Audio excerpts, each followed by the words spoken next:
For 6 years my in-laws treated me like the help.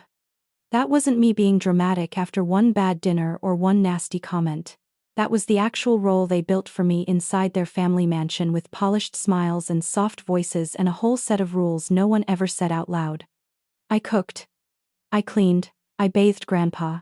I tracked his pills, his moods, his bathroom accidents, his food textures, his nighttime confusion. I slept in the laundry room because it was closer to the back stairs if he needed me. They called me sweet help even after I married their son. The worst part was Thanksgiving. 23 guests watched my mother-in-law hand me an apron instead of a chair like I was lucky to be included at all. By then, I had already lost 6 years my nursing program and more pride than I knew a person could lose without disappearing. Years later, after Grandpa's preferred facility shut down and they had 48 hours to place him safely, those same people walked into my office. They didn't know I was now the licensed owner of the top home care agency in the county. And they didn't know there were 23 guests in my lobby that day. That is the engine behind best revenge stories. The deepest best revenge stories are built on disrespect, not just scandal. The smartest best revenge stories turn unpaid labor into expertise. The strongest best revenge stories wait until the people who used you finally need you. And the most satisfying best revenge stories begin when they walk into your lobby and realize you are the one who decides. Stay with me, because this story was never really about whether they felt sorry. It was about whether an apology, even a desperate one, could buy its way back into my life after everything they had already taken. When I married my husband, I thought I was marrying into one of those old formal families that could seem cold at first and warm up later. That was the lie I told myself because the truth felt rude. His family lived in a sprawling house outside town that everyone called the mansion even when they tried to play it down. It wasn't a castle. It was worse. It was American money with inherited confidence. Wide porch, white columns. A back garden big enough for charity dinners.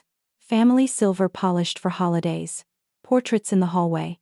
The kind of house where every room had a function and every person did too. I thought I understood my function. I was the young wife.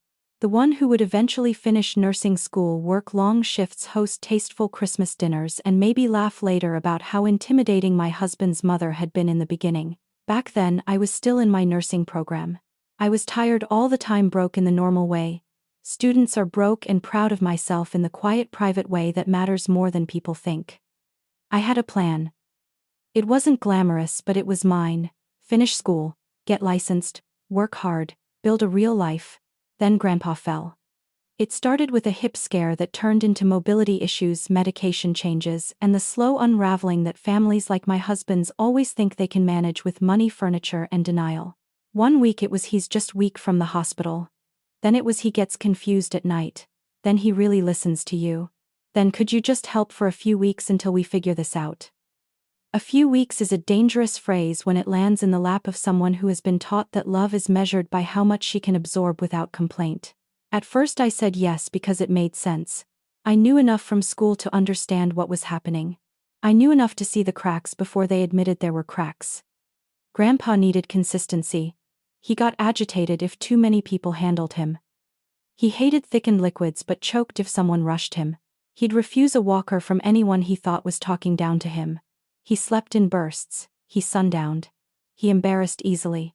He had good days and then days where he looked at the doorway like he expected someone dead to walk through it. I was good with him. That was true.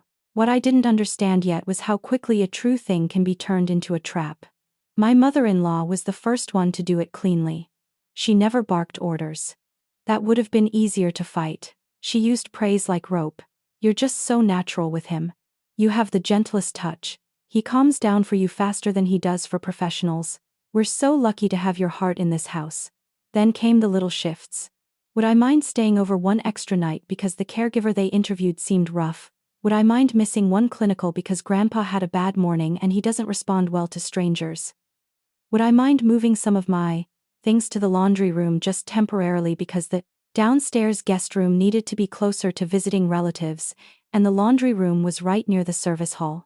Which made it easier if Grandpa called out at night. That was the first time I should have understood exactly what I was to them. Not daughter-in-law, not wife. Logistics.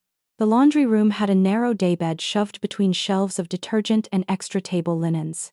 The housekeeper had once used it during holiday weeks. My mother-in-law said it like it was charming.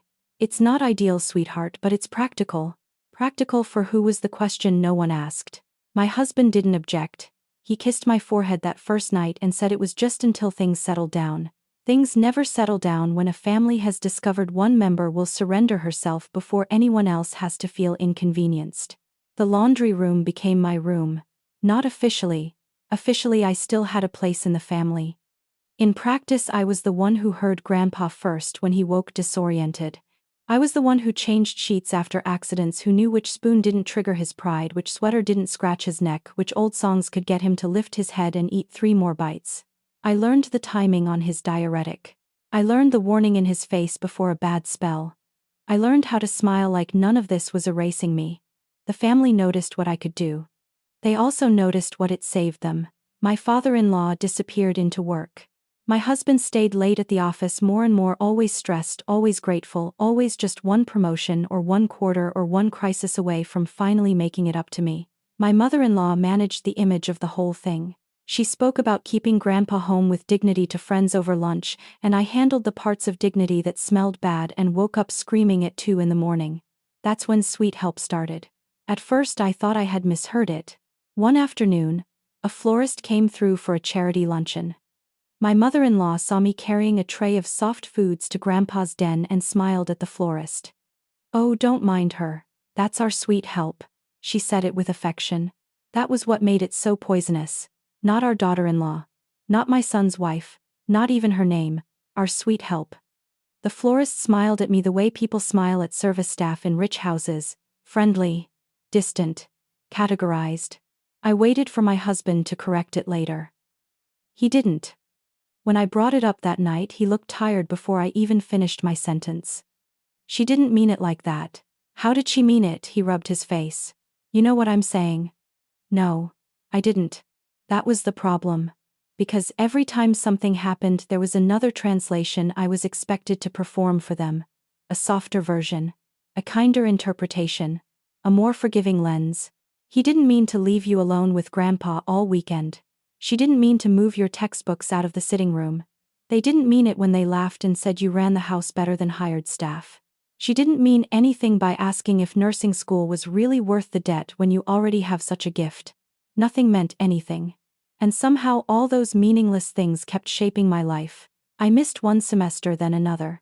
First because Grandpa needed constant supervision, then because we were between caregivers, then because my husband said it made more financial sense to wait until the household stabilized.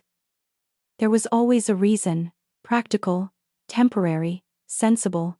The trouble with long humiliation is that it rarely arrives as one clean event.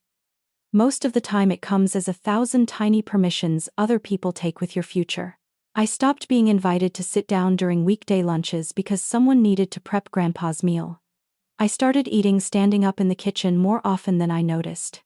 When friends from my program texted about exams and instructors and clinical placements, I answered with lies so ordinary they felt almost true. Taking a short break. Family stuff. We'll be back next term. What I couldn't say was this: I had become so useful inside that house that everyone in it had developed a reason not to let me leave. Even Grandpa in his own way. He wasn't cruel. I need to say that clearly. He was proud and old and frightened, and families like theirs trained men like him to receive care without ever really seeing the cost of it. He liked me because I moved carefully and didn't make him feel handled. Sometimes on his clearer days he'd grip my wrist after breakfast and say, "You've got a good way about you." Once he asked if I was getting enough sleep, and I almost laughed at the absurdity of honesty. There were moments I told myself that made it worth it. Then there were other moments that taught me what I'd really become. One spring my mother-in-law hosted a garden committee lunch. I was carrying a basin upstairs because Grandpa had been sick. I heard women laughing from the dining room, the bright, expensive kind of laugh that says nothing bad can touch you because somebody else is cleaning it up already. Then I heard my mother-in-law say, "We're blessed. She's practically family but with a much better work ethic." More laughter.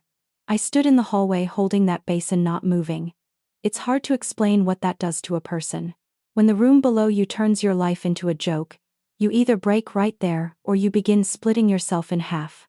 One half keeps moving, the other starts keeping score. A visiting nurse came by once after a medication adjustment. She watched me transfer Grandpa from chair to bed, saw how I tracked his intake, how I corrected the dosage list the hospital had sent home wrong, how I redirected him when he got agitated about a man he thought had stolen his hat 40 years earlier. When we stepped into the hall, she said, "Have you worked in care before?" "Not officially." She gave me a long look. "You should. What you're doing isn't random help. It's skilled coordination." That sentence sat in my chest for days. Skilled coordination. Not sweet, not natural, not just helpful, skilled. My mother-in-law would never have used that word because skilled labor asks a different question than loving labor. Skilled labor has value. Skilled labor has hours. Skilled labor has terms. Skilled labor can leave. By the 4th year, I knew every weakness in that house. I knew my husband could tolerate almost any wrong thing as long as it arrived wrapped in calm voices and family tradition. I knew my father-in-law viewed discomfort as an administrative issue that women were expected to absorb until it stopped reaching him. I knew my mother-in-law treated dependency like a throne. The more someone needed her orbit, the kinder and smaller she expected them to become. And I knew I had started disappearing in ways that scared me. I wasn't just tired, I was thinning out. Whole months passed with no new memory in them. I wore the same practical clothes. My world got smaller than Grandpa's. When I looked in mirrors, I saw competence without a self attached to it. Still, I held on to one stupid, bright little hope. I thought maybe if I just stayed kind enough, helpful enough, invisible enough, they would eventually remember I belonged at the table. That hope lasted until Thanksgiving. I should have known that day was going to matter because I started preparing for it 3 days early. Thanksgiving in that house was theater. Not dinner, theater. There were menu cards, Crystal inherited serving pieces, family recipes spoken of like legal documents. Every woman was expected to contribute something, but not equally. My mother-in-law curated the visible parts. Other women brought pies or wine or stories. I handled labor. That year Grandpa's diet had gotten more complicated, which meant I made 2 versions of almost everything. Low sodium for him. Soft textures, no skin on the turkey. Gravy thin just enough so he could swallow without choking. I brined, chopped, mixed, reheated and cleaned as if I were auditioning for a life I already knew they had no intention of giving me. But I still hoped. I had bought a dress for that dinner, nothing dramatic. Dark green, simple. The kind of dress a woman wears when she wants to be seen as appropriate without looking like she's trying too hard. I kept it hanging in the laundry room all week in a plastic garment bag so it wouldn't smell like bleach. That detail matters to me more now than it did then, because that dress meant I still believed there might be a seat for me. By noon, the house was full. Cars lined the drive, coats everywhere, ice clinking in glasses, children running in the hall until someone hissed at them to stop. 23 guests, not counting me. I knew the number because I'd ironed the place cards. My mother-in-law floated through the rooms like a woman conducting an orchestra. My husband drifted beside cousins and uncles and business friends, laughing in the relieved way men laugh when they've outsourced every difficult thing to a woman and can call the result family harmony. I got Grandpa settled in the den, adjusted his blanket, made sure he'd eaten enough not to crash before dinner, then went upstairs and changed. I remember standing in the laundry room in that dress and thinking, "You still look like a person, not polished, not glamorous, just a person." When I came down, the table was set. Every chair in place, candles lit. The whole room warm with the kind of light that flatters everyone except the person who built it. For one stupid second my heart lifted. Then my mother-in-law saw me. She looked at me, looked at the dress and smiled. Not surprised, not confused. She smiled like she had been waiting for this. "Oh, sweetheart," she said, reaching to the sideboard. "Not yet." She held out an apron. White. Pressed. One of the good ones. I didn't take it. The room got quiet in that subtle way wealthy people go quiet when they smell embarrassment and want front row seats without admitting it. "I thought I was sitting with everyone," I said. My voice wasn't loud. It didn't need to be. My mother-in-law's smile widened just a fraction, enough to show me she had chosen this in advance. "And who is going to finish Grandpa's tray?" she asked lightly. "We still need the gravy warmed, and the kitchen is a disaster." Sweet help shouldn't sit yet. There it was. Not in a hallway, not to a florist, not as a joke tossed between women over lunch. In front of 23 guests. Sweet help. My husband looked up then. He had a napkin in his hand.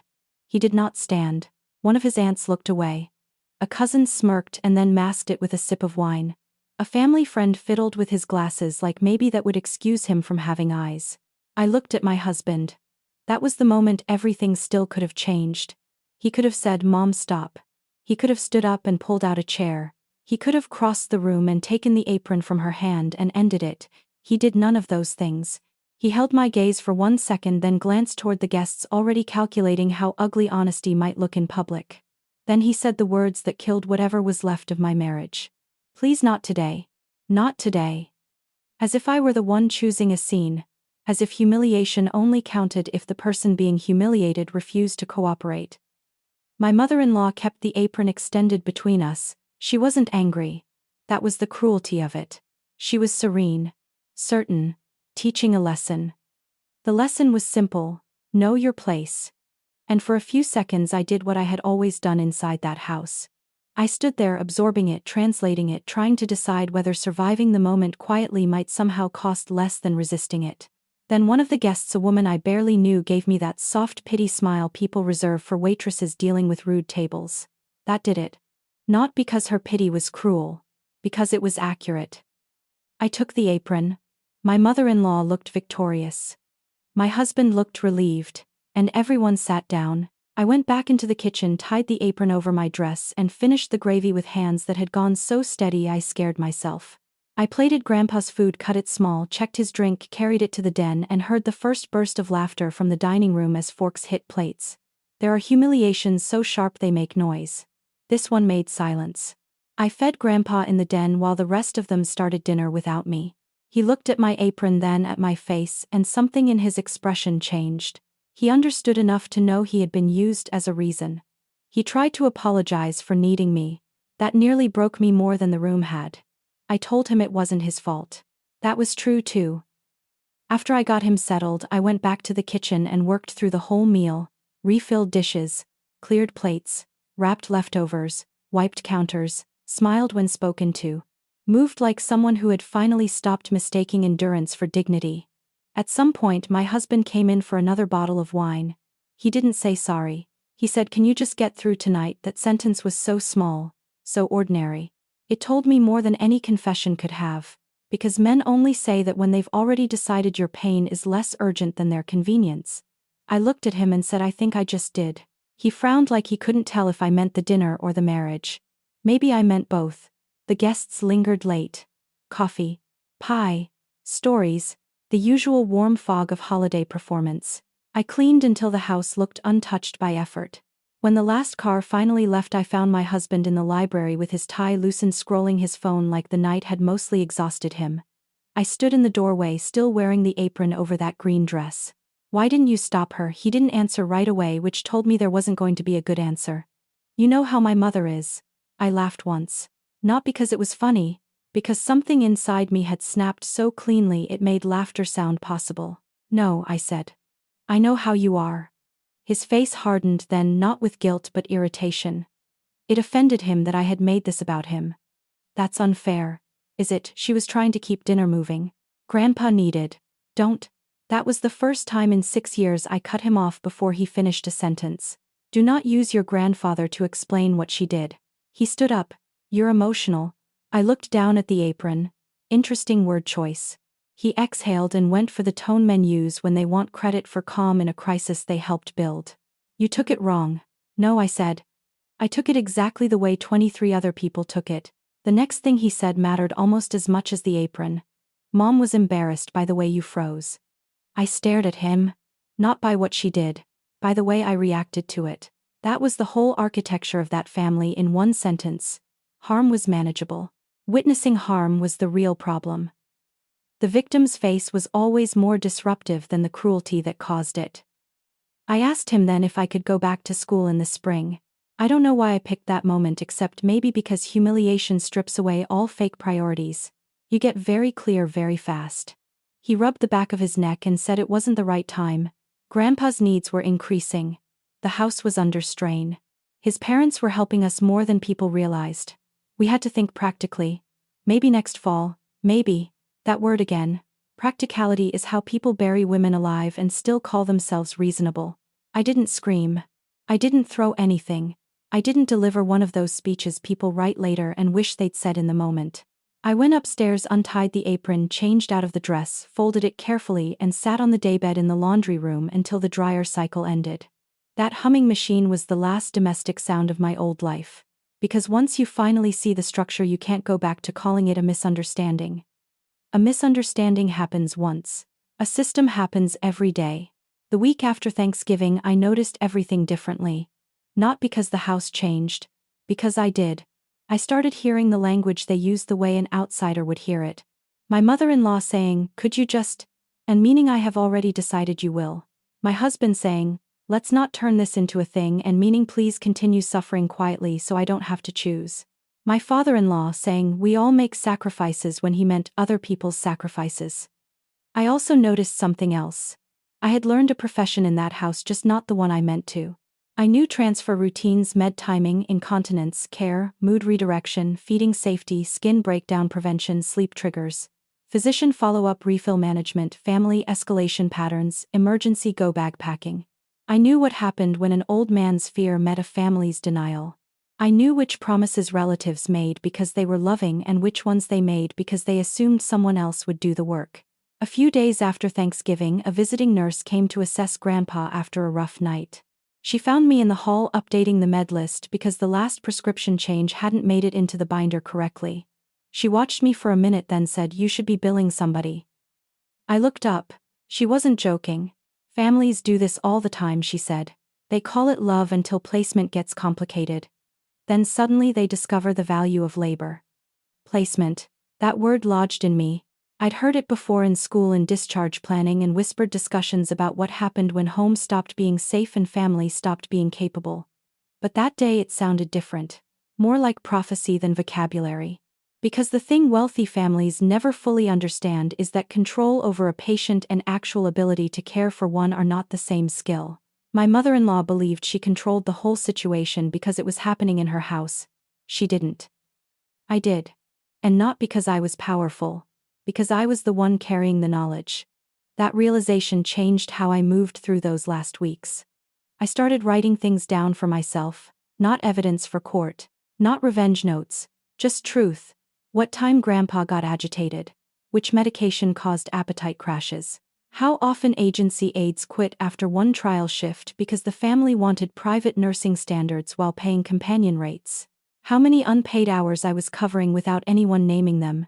Naming things matters. Once labor has a name, it gets harder to swallow it as fate. Grandpa had a bad near fall one night in the bathroom. I caught most of his weight and wrenched my shoulder hard enough to make my vision blur. My husband ran in after the sound, saw me bracing his grandfather, and instead of asking if I was hurt, he said, "What happened?" Not, "Are you okay? What happened?" That's a sentence people use on broken objects. I got Grandpa settled. My shoulder swelled. The next morning, my mother-in-law thanked me for handling the incident so well and asked if I could still manage dinner because the caterer had canceled for the women's club luncheon. That was when a calm came over me, so total it felt holy. Not rage, not courage. Clarity. I understood all at once that I could give them 10 more years and they would still call it help. I could lose my body, my degree, my marriage, my youth, and they would still describe me as sweet. There are moments when a life ends before the person in it has physically left the room. That was mine. I didn't leave that morning. Or the next. I made my exit the way women like me often have to do it, carefully, because recklessness is a luxury when you have already been stripped of too much. I packed documents first, my ID, school records, bank statements, the few textbooks I still had, my grandfather's old stethoscope from home, the one thing from my own family that had survived all those years in that laundry room without being turned into household inventory. Then I called a former classmate and asked a question I hated asking. "Do you know anyone hiring?" She did. It wasn't nursing. Not yet. It was overnight home health coverage for a small local agency that stayed desperate for reliable aides. I said yes before she finished the sentence. When I told my husband I was leaving, he acted like I was making a dramatic choice over one bad holiday. That was almost insulting enough to keep me there just so I could prove the scale of what he'd done. Instead, I said I'm leaving because 6 years is not one bad holiday. He followed me into the hall. "You can't just walk out when Grandpa depends on you." I turned around and looked at him. For the first time since I'd known him, I saw how small that sentence made him. Not cruel. Not loud. Small. "Interesting," I said. You only call it dependence when you think it can trap me. His face changed then. Hurt then anger. So that's it, you're abandoning everybody. No, I said. I'm refusing the job you never admitted I had. My mother-in-law came into the hall before I got to the stairs. She took one look at my bag and went straight to moral authority. After everything this family has done for you. I almost smiled. That phrase only works when the person saying it believes shelter is the same thing as freedom. I said, if you ever want to know what you did for me, try listing it without including work I did for you first. She actually recoiled. Not because I was wrong. Because I had finally spoken in a way that didn't ask her permission to exist. Then she said the line I think she had always believed would keep me in place. You are not the kind of woman who walks away from people who need her. Maybe before that moment she was right. But all growth has a first ugly shape. I said, watch me. I left with one bag, a hurt shoulder, and a future so uncertain it felt irresponsible. What I also left with, though I wouldn't have named it yet, was expertise. I just hadn't learned how to charge for it. The first apartment I rented after I left had windows that rattled when trucks passed. The mattress sat on the floor for 2 months. I cried exactly once over the size of the kitchen and then never again, because freedom can look shabby and still feel expensive in the best way. The overnight home health shifts nearly broke me. That's not drama. That's just the truth. I worked with dementia patients, post-op patients, families in denial, families in panic, and families trying so hard to be decent. They apologized every 5 minutes for needing anything at all. I learned which homes held love and which ones held fear dressed as control. I learned to chart fast, pack efficiently, sleep lightly, and spot the adult child who wanted to outsource guilt more than care. I also learned something else. What had happened in my in-laws' house wasn't rare. It had expensive wallpaper, but it wasn't rare. Every week I saw some version of it. One daughter doing unpaid skilled labor while brothers handled finances. One wife coordinating appointments while everyone praised her patience and ignored her exhaustion. One grandson calling his neglect being realistic. People love to romanticize family care right up until payroll enters the room. That realization made me less ashamed. Not because my story got smaller. Because it got clearer. I picked up certifications where I could. Home health aid, medication handling coursework, care coordination training, compliance seminars nobody outside the industry thinks about until a patient is at risk and the clock is ticking. I took classes online at night, rebuilt credits where I could, and accepted a painful truth: I wasn't stepping back into the life I would have had if they had never used me. That life was gone. Rebuilding is not getting your old self back. It's building a new one with fewer illusions. I filed for divorce in my 2nd year out. My husband didn't fight it hard. That hurt more than if he had. He wanted a softer ending than he deserved. Something mutual, regretful, mature. It wasn't mature. It was unfinished cowardice.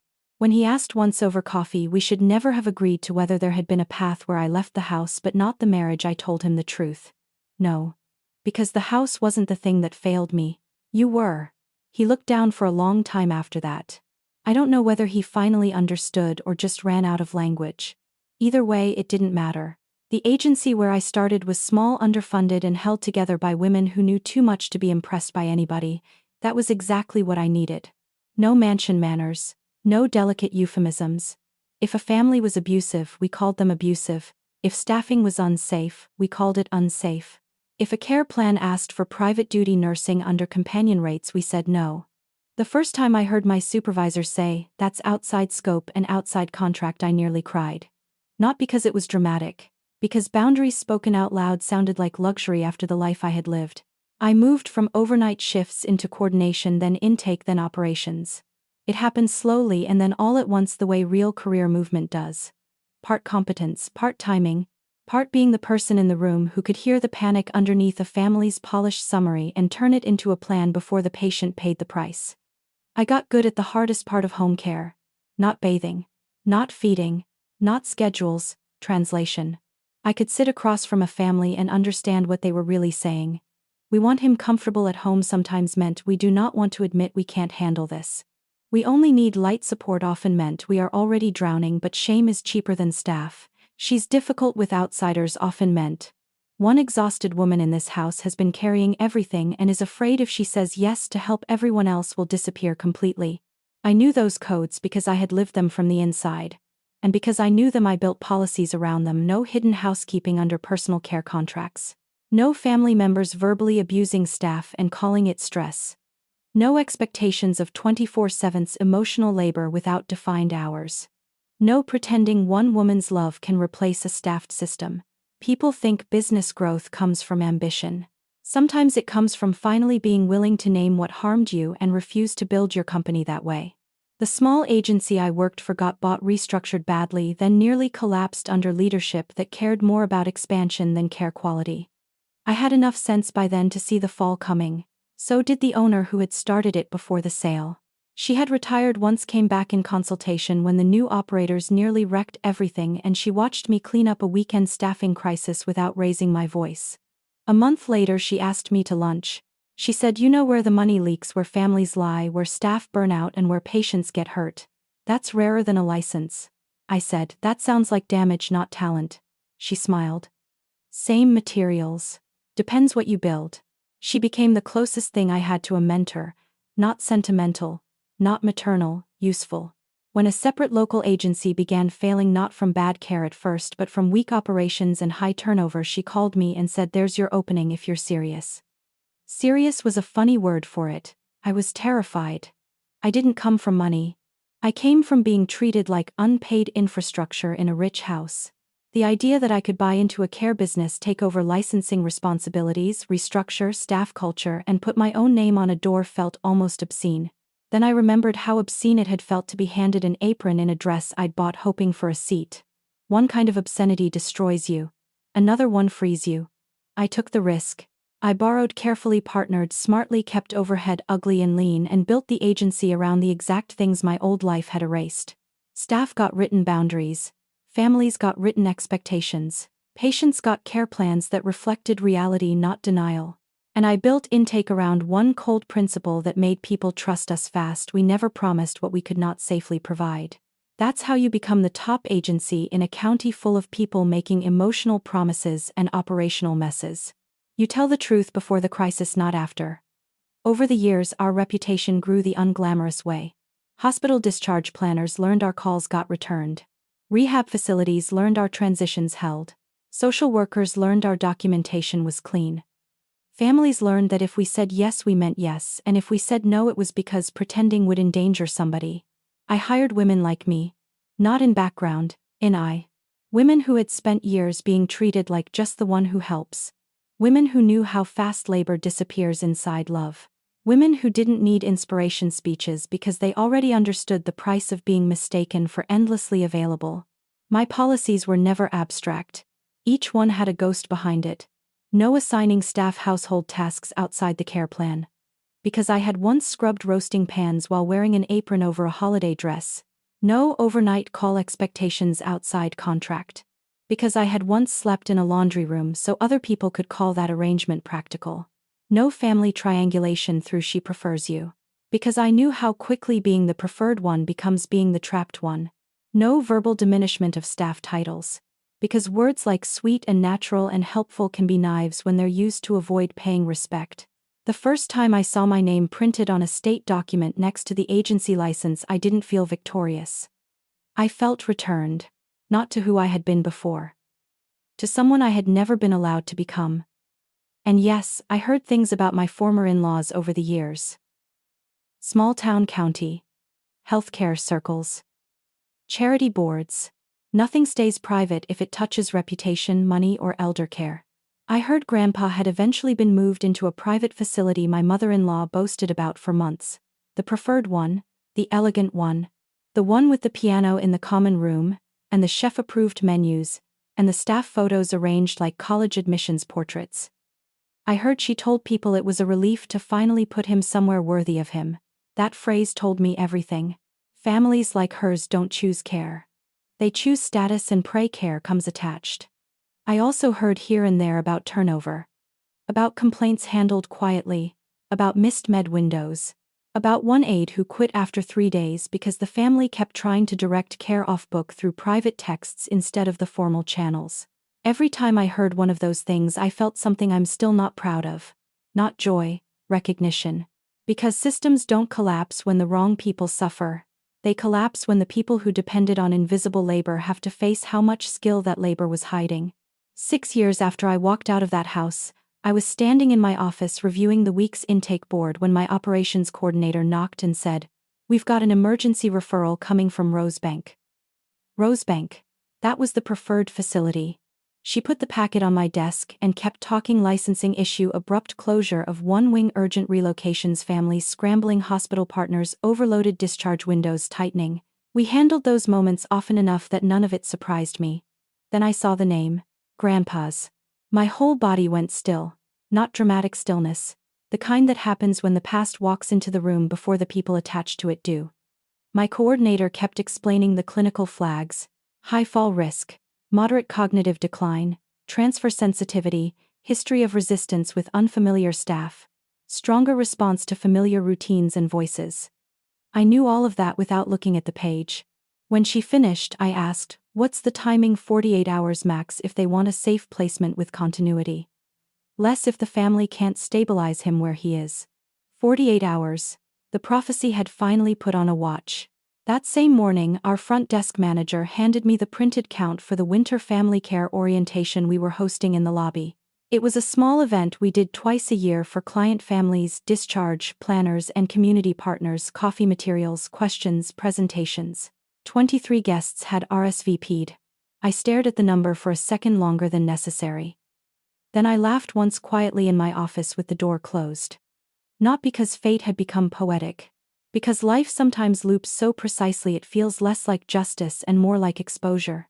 I need you to answer this honestly before I tell you what happened next. If the people who used your labor for years suddenly needed the exact skill they once dismissed, would you open the door because you're kind or make them stand there long enough to say out loud what you really were to them? They came in just before noon. I saw them first on the lobby camera because old habits die hard, and I still check the front feed myself when we're handling a volatile intake. My mother-in-law entered first, of course. She was older, tighter through the face, dressed beautifully in the kind of winter coat that announces money before the person wearing it speaks. My father-in-law followed, stiff and angry in the jaw, the way men get when life has failed to honor the rules they thought they paid for. My ex-husband came last. He looked exactly like a man who had once chosen comfort over courage and then spent years mistaking regret for growth. The lobby was full. Families with brochures in their hands. 2 hospital discharge planners I knew well. Staff moving between stations. A coffee cart near the window. 23 guests, some seated, some standing, all in the middle of a normal professional day. My mother-in-law walked to the front desk with the expression wealthy people use when they expect a private problem to be recognized as a priority by sight alone. "My family needs to speak with the owner," she said. Our receptionist smiled the way we trained all of them to smile: professional, warm, absolutely ungullible. "Do you have an appointment? It's urgent." "I understand." "What is the patient name?" She gave Grandpa's name. The receptionist looked at the intake board and said, "One moment." I walked out of my office before she could page me. They all turned. If I live to be 100, I will still remember the look on my mother-in-law's face in that exact second. Not guilt. Not shame. Shock so pure it stripped her social training right off her features. There are people who move through life assuming old hierarchies remain intact no matter where they go. She had walked into my building carrying that assumption like perfume. Then she saw my name on the glass office wall behind me. She saw staff look toward me for direction. She saw the agency logo on the folder tucked under my arm. She saw a receptionist waiting for my cue, not hers. And suddenly the whole old structure was gone. "Hello," I said. My ex-husband took one step forward. "I didn't know this was." "No," I said. "You didn't." The lobby had gone quieter in that respectful business way people get when they can tell something more than administrative is happening. No one was rubbernecking. They were just aware. My mother-in-law recovered first. Of course she did. She pressed her lips together, reshaped her voice, and said, "We need a private room." What she meant was erase the witness. I said, "You need an intake review." That landed. Because it told her immediately that she had not walked into a family loophole. She had walked into policy. Her eyes flicked around the lobby. She understood the audience. Understood that she could not command the room by seniority here. Understood that if she raised her voice, the room would side with process, not pedigree. "We don't have time for formalities," she said. I kept my voice even. "Then you definitely don't have time to ignore them." My ex-husband tried a softer angle. Can we just talk, please? That word should have moved me more than it did. Maybe if he had found it 6 years earlier. Instead I said, you can speak through intake like everyone else. My father-in-law stepped in then the way men do when they think their tone can restore order where their ethics failed. This is a medical urgency. Yes, I said, which is why my staff is going to handle it correctly. My mother-in-law's composure cracked by a hair. He knows you. He responds to you. We were told your agency could manage a safe transition. There it was. Not sweet help, not natural, could manage a safe transition. Professional language, clinical need, operational respect. Interesting what panic can teach people to say. I looked at her for a second and then said the line that had lived in my bones for years without words. You called it help when it cost me a future. You call it expertise now because the bill is finally yours. Her face changed. Around us, the lobby stayed silent in that contained, powerful way public spaces do when truth has landed harder than anyone expected. My ex-husband looked down. He knew. Maybe not everything. But enough. And if I'm honest, that still wasn't the strongest moment. The strongest moment came 30 seconds later. Because my mother-in-law, the woman who once handed me an apron instead of a chair in front of 23 Thanksgiving guests, looked at me under my own agency's logo in front of 23 guests in my lobby, said please. Just that. No title, no smile, no disguise. Please. If you have never been publicly lowered by someone, you may not understand how strange it feels to hear that same mouth finally form a word that places them beneath the power they once mocked in you. She was begging. Not dramatically. Not on her knees. Reality is better than theater. She was begging in the only way that mattered to her. Publicly, clearly, without control, my ex-husband swallowed and said he doesn't have much time.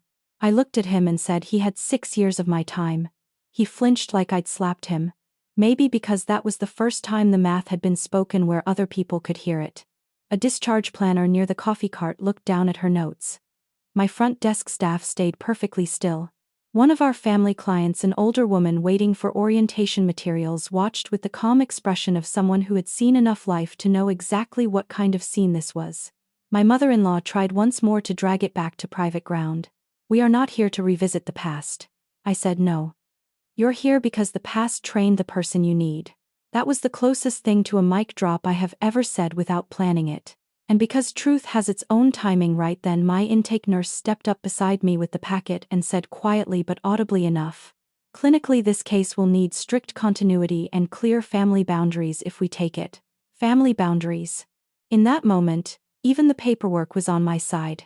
I want your honest answer here because this is where most people divide. When someone who harmed you is desperate, is the strongest move turning them away, or is it making them pass through the exact standards they once believed they were too important to follow? We moved into a conference room after that, but not because my mother-in-law had requested privacy, because I allowed the next step. That difference mattered. I brought in my intake nurse, our operations coordinator, and the referral packet. No emotional fog, no family reunion energy, just the people required to evaluate whether taking grandpa would be safe. My ex-husband sat across from me like he had forgotten how chairs worked. My mother-in-law tried to gather herself back into authority, but panic had already loosened the seams. She started summarizing grandpa's needs in the polished language people use when they want professionals to think they've been managing better than they have. I let her finish. Then I asked specific questions. How many nighttime redirects in the last week? Had he had any recent falls during facility transfer attempts? Was he still refusing unfamiliar male staff for toileting? What was his latest med reconciliation date? Had Rosebank documented the agitation pattern after meal delays? Who had legal responsibility for signing the service contract? Who would be the family contact? Each question narrowed the room. Because here's what vindication looks like in adulthood: not shouting, precision. Every answer she gave was partial. My father-in-law filled some in. My ex-husband supplied a few more. The packet supplied the rest. And the more complete the picture became, the clearer one fact turned into a wall between us. They were not seeking a favor. They were seeking specialized continuity for a fragile patient under deadline. Which meant the thing they had once treated as background female labor had become the single most valuable asset in the room. I went through the discharge notes, state closure notification, fall risk assessment, and transition recommendation. Rosebank had made its own failures sound elegant, but the implications were plain enough. Grandpa needed a stable plan fast. He would not tolerate chaos. A rushed placement with staff who didn't understand his history could mean regression, injury, hospitalization, or worse. Then I looked up and said, if we accept this case, it will be under full contract, deposit due at signing. All communications through the assigned coordinator. No direct texting of caregivers. No household tasks outside plan of care. No verbal aggression toward staff. No changes to schedule without agency approval. And because of the patient's history, compliance on your side matters as much as ours. My mother-in-law blinked at me. I could actually see the old reflex in her, the belief that service bends around status, that she could negotiate the edges back into personal control if she just found the right tone. Then she realized I had built an entire company out of people like her trying that exact move. We would never mistreat your staff, she said. My intake nurse kept her face neutral. God bless professionals. I said, then the policy won't burden you. Silence. My ex-husband spoke next quietly. You really think we'd do that? I turned to him. For a second I almost softened, not because he deserved it, because part of me remembered the younger version of him, the one I had loved before I understood that passivity can be its own form of cruelty. Then I remembered the library. The apron. Please not today. So I gave him the truth instead of comfort. I don't think, I said. I know what your family does when care becomes inconvenient and a woman is within reach. That ended the question. My mother-in-law's eyes flashed. Not because I was wrong. Because I had named the pattern in front of witnesses with no way for her to drape it back in etiquette. She tried one last moral pivot. You always had a gift for this. There it was again. The old language. Softer now. Nearly pleading. But still doing the same job. Turning labor into essence so she wouldn't have to face the cost of it. I leaned back and said, a gift is something you admire from a distance. What I gave your family was work. No one spoke. The room didn't need anything added after that. My operations coordinator slid the contract folder across the table. My father-in-law reached for it first because practical men always show themselves when money is on paper. He read the deposit amount, the staffing terms, the behavioral clause, the escalation procedures. Then he looked at me and said, this is extremely strict. I almost laughed. Safe, I said, often feels strict to people who are used to free access. He signed first. Not because he respected me. Because reality had finally outvoted pride. My mother-in-law's hand shook only once when she initialed the conduct policy. That was enough for me. After the documents were complete, my intake nurse stepped out to coordinate staffing. My operations coordinator began mapping logistics. We had the case. Not because I had forgiven anybody. Because the patient deserved competent care and I was no longer a woman whose boundaries could be erased by other people's urgency. My ex-husband waited until the room had thinned before asking, can I talk to you alone? I almost said no. Instead, I nodded once and everyone else stepped out. He sat there for a second staring at the contract copy in front of him like it might explain his life to him if he looked hard enough. Then he said, I know I failed you. That sentence would have mattered years earlier. Now it just sounded late. I said nothing. He swallowed. I didn't understand how bad it had gotten. That was a lie and not a lie. He hadn't understood it because understanding it would have forced action and he had spent years surviving by avoiding action. So I gave him a cleaner version than he deserved. You understood enough, I said. You just hoped I'd keep absorbing the cost. He closed his eyes briefly. I was young, so was I. That ended that. After a minute, he asked the question people always ask when they finally run out of self-defense. Is there any world where you forgive us? I thought about that carefully. Not because it was difficult. Because I wanted the answer to be exact. There might be a world, I said, where I stop carrying you in my body. That's different from giving you access to me. He looked up then, really looked at me. Maybe for the first time in years. Maybe for the first time ever. And what he saw was not the woman from the laundry room. Not sweet help, not the young wife waiting for a seat. An owner, a professional. A woman with a door he could not walk through just because he regretted standing still while someone else closed it years ago. He nodded once. Tiny. Defeated. Real. Then he said, for what it's worth, you were always the strongest person in that house. I held his gaze and said, that's not worth much now. You knew it when strength was useful and stayed quiet when respect was required. He didn't answer. There was nothing left to say.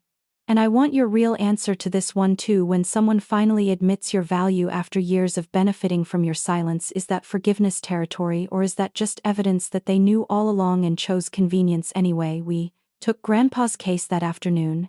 Not because I had become saintly. Not because family won.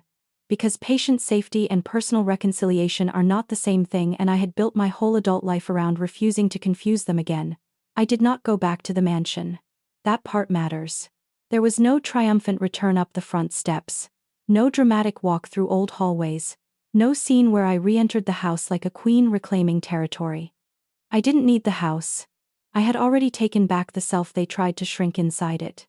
Grandpa was transferred first to a stabilized interim arrangement under our oversight, then into a structured home care plan with skilled support and close coordination. He recognized my voice the first time I spoke to him on speaker during the transition. My staff told me he settled almost immediately after that. He stopped refusing meals that day. That hurt and healed in equal measure. A week later I visited him once. Just once at the start. Not as granddaughter by marriage. Not as unpaid family labor. Not as the woman sleeping near detergent so rich people could keep their holidays smooth. As agency owner overseeing a complex case. He looked smaller than I remembered. Age and disruption do that quickly. But when he saw me, his face softened in the same old way, and for 1 second I felt every version of my life standing in the room at once. I knew you'd land on your feet, he said. It wasn't an apology. It also wasn't nothing. I adjusted his blanket, reviewed his comfort notes with staff, and kept the visit short. That was another thing I had learned: closure doesn't always need a speech. Sometimes it needs a boundary and a clock. My mother-in-law tried twice in the following month to step outside the contract and back into old patterns. The first time she texted one of our caregivers directly. The second time she called after hours, demanding just a quick private favor related to house management, not patient care. Both times my coordinator sent the same response: please route all requests through the office. Services outside the care plan are not authorized. The second message included a reminder that repeated violations could affect service continuation if they compromised staff safety or care integrity. That message was one of the most satisfying things I have ever approved. Not because it punished her, because it taught her the lesson she had spent years preventing me from learning: need does not erase procedure. Emotion does not cancel terms. Access is not a right. A month into the case, my mother-in-law requested a meeting at the office. I agreed because it related to Grandpa's care, and because by then I knew exactly how to sit across from her without sliding backward in time. She came alone. That told me more than whatever she planned to say. She sat down in the same conference room and looked around like the walls had insulted her personally. Then she said, "You've done very well for yourself." I waited. Some women can't offer respect directly. It would cost them too much of the hierarchy they've lived inside. So they circle it, compliment the result, ignore the harm. I didn't help her. After a few seconds she said, "I know you think I was hard on you." Think, not was. Think. I almost ended the meeting there. Instead I said, "This is about Grandpa's care. If you want to discuss staffing we can. If you want to rewrite history, I'm not available." She went still. Then very quietly she said, "I made assumptions about what you would tolerate." That was the closest she was capable of getting to truth. I nodded once. "Yes," I said. "And I made the mistake of tolerating them." It is amazing how often healing sounds less like comfort and more like clean accounting. We went over the care updates. Staffing was stable. Grandpa's sleep had improved. Meal refusal was down. Transfer anxiety remained an issue but was manageable. All normal. All professional. At the end of the meeting, she hesitated, then said, "I suppose this proves you were always meant for this line of work." That almost made me smile. Even now, she still wanted destiny to take responsibility for what exploitation had revealed. I stood up and said, "No. It proves unpaid labor was still labor even when your family benefited from pretending otherwise." She didn't answer. Maybe because there was finally nothing left to translate for her. A few weeks later, my ex-husband came in to sign an updated care authorization. He looked tired in a different way than he had 6 years earlier. Not work tired. Illusion tired. Like life had finally begun charging him interest on all the conflict he avoided. He asked before leaving whether I ever regretted walking out. I told him the truth. "I regret not doing it sooner," He nodded like he had expected that and still needed to hear it. Then he asked whether taking Grandpa's case meant part of me still considered them family. No, I said. It means I consider him a patient. That was another door closing. A clean one. He absorbed it better than I expected. Maybe because by then he had seen enough of my agency to understand something he never understood in our marriage. Competence does not belong to the people who once had personal access to it. He left without asking for anything else. And that more than any speech told me who had actually changed. By the end of the quarter, Grandpa's case was stable enough that I stepped even farther back operationally and let my team handle the day-to-day. That was important to me. Because the final proof that I had escaped my old life was not that I could care for him better than anyone. It was that I no longer had to do it myself for free just because other people expected my body to be the answer. That is the part I wish more women understood early. Sometimes the win is not being the best at carrying everyone. Sometimes the win is building a structure where your skill is respected, paid for, limited, and protected even when the people on the other side of that structure once believed your life belonged to them. One late afternoon after most of the staff had left, I stood in the lobby alone for a minute. The winter orientation sign had long been taken down. The chairs were stacked, the coffee cart gone. My office lights reflected softly in the front glass. Outside, the parking lot was almost empty. I thought about the laundry room, the detergent smell, the narrow bed, the green dress hanging in plastic, the pressed white apron. Then I looked around my own building. At the framed license. At the front desk where nobody got to invent new terms for my labor. At the conference room where policy had done what pleading never could. At the door that opened because I chose to open it and closed because I had finally learned I was allowed to choose that too. People talk about revenge like it always has to be loud. Mine wasn't loud. Mine sounded like staff training intake packets, compliance clauses, and a woman who finally understood that dignity with no boundary is just a prettier word for sacrifice. I protected the patient. I did not return to the family. That difference is the whole story. And that's where I'll leave you. Would you have taken Grandpa's case at all? Do you believe family labor only becomes real work once the family has to pay market rate for it? And if someone finally admits your value after years of using it, does that deserve forgiveness or just a signed contract, a closed door, and a life they no longer get to enter?